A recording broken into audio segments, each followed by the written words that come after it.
Hello and welcome. This is Nick from the Neil Parrott for Congress campaign. Thank you for joining me. We've had a lot of people approach us over the past couple weeks concerned about the upcoming June primary election and the risks of going to the polls to vote because of the coronavirus. Well, luckily in the state of Maryland, you actually don't have to vote in person at the polls anymore. We allow anyone who wants to, for any reason, to cast their vote by mail. This is actually relatively new. If you've been voting in Maryland for most of your life, you may remember you used to only be allowed to vote absentee if you had an excuse. Well, this is no longer the case. Now, anyone who wants to can cast their vote by mail. This video will show you how to request a ballot in the mail so the coronavirus does not steal your vote. All you're going to need is a valid Maryland driver's license, a computer with internet access, and 10 minutes of free time. The process is really quick, and I'm going to walk you through it. So what you're going to want to do is go to this website, https://elections.maryland.gov/voting/absentee.html. Once you go to that URL, you're going to click on this second bar, how do I request an absentee ballot, and then click on this first link. Now, just to clarify again, it uses the word absentee ballot, but you're allowed to get a ballot that you can mail in to vote from your own house for any reason. You don't have to be out of the country or sick or disabled or elderly or anything. Just want to make that clear that anybody who wants to can go through this process to allow them to vote from their own home. So you're going to click next and then next again. And then on this page, indicate what kind of citizen and resident you are, and then next again, and then next again. Then you're going to begin the process. This is also an opportunity to change or update any information that may have changed. So, step one is to fill out your name. I am going to pretend to be Delegate Parrott, and the birthday, and your gender.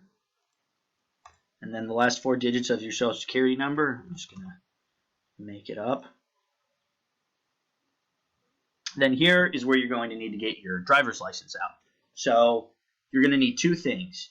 Your customer identifier number and the date that your driver's license was issued. The customer identifier number is going to be a 13-digit sequence that should be towards the top of your license in bolded letters. The first part of the identifier number is going to be a letter, and then after that it will be a sequence of numbers. And then the date issue, you should be able to find that in the bottom right-hand corner of your driver's license. It's possible if you have an older driver's license before the whole Real ID thing, the customer identifier number and the date of issue might not be in those same 2 spots, but that's still the same thing you're looking for, customer identifier number and date of issue. So fill that in and then press next. Step 3 is where you indicate your address. This is not necessarily where you get your mail or where you will have your ballot mailed to you. This is what is your legal domicile. So that's in your heart, where do you spend most nights, etc. This is going to determine what precinct you're in to make sure that you're voting for the right congressional district, legislative district, board of education district, etc. So fill that out, hit next. Then, if your mailing address is different, you can let them know by pressing this button and then say, here's where I want my mail, even though that's not where I live. But for most people, it's probably going to be the same. So then you click option 1 and then press next. Step 5 is where you're going to pick your political party. If you want to vote for Delegate Neil Parrott in the congressional primary this year, you have to click Republican. That is the rule in Maryland. So after picking your party, you will click next. This step, you're going to put in additional contact information. I am going to put down the phone number for our campaign office, if any of you would like to give us a call, as well as my email, but you'll put down yours, obviously. All right, and then This is just so if the Board of Elections needs to reach you if they have a question, they know how to.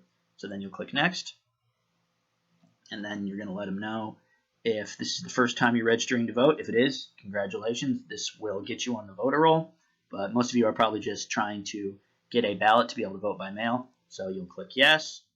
If your name has changed, let them know. Maybe you just got married, but we're going to go with No. And then if you moved recently, let them know. We're going to go with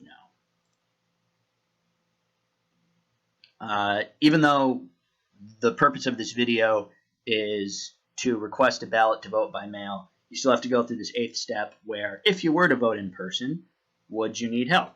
If you need an election judge to help you, or if you want to be an election judge. We're going to go No with both. Then click Next. Okay. Now, step 9 is the important part. This is where you are going to request the ballot that will allow you to vote by mail. Again, they still use the word absentee, but don't let that confuse you. You do not need an excuse. So, press this second button. I would like to receive an absentee ballot. Click this second box if you would like to vote by mail for the June primary election. And then down here, you're going to let them know how you want to get your ballot. You can pick in the mail, and then you'll say yes, and it will automatically remember what your mailing address was. Or if you want to get your ballot emailed to you, you can press email, and then it's going to remember your email address. So personal choice, up to you. We'll go with in the mail for the purpose of this demonstration. This second box is if you want to vote by mail in the general election in November. This was the primary, this is the general. Let's also vote by mail in the general, except you know what, this time let's get our ballot via email. Doesn't matter. But if you want to vote by mail in both the primary and the general, you need to make sure that both the boxes are checked, and then you pick which way you want to get your ballot delivered to you. Okay, let's go next. Then here is where you take the oath, confirm you're a citizen, resident of Maryland, you haven't been convicted of buying or selling votes, very naughty, that you're not convicted of a felony, that it's true, and then you will sign your name, and this is a legally valid digital signature. Then you will click Next. Now, it's mad at me because I didn't check that I was 16 years old. That's because I don't want to actually submit this, since this is a demonstration. But when you're doing this, check that you're at least 16, and then you'll press Next, and then you'll press Next through a couple more screens just to review your information and make sure that it's all correct. And that will be it.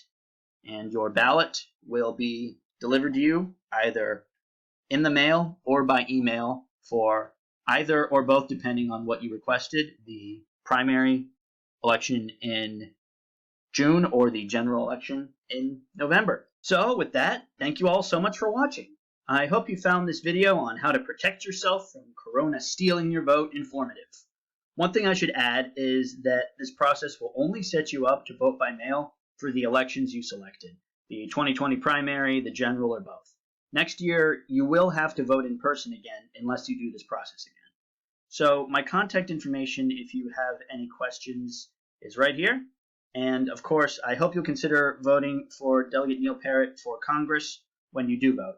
And if you would like to learn more about him, our website is right here, parrott2020.org.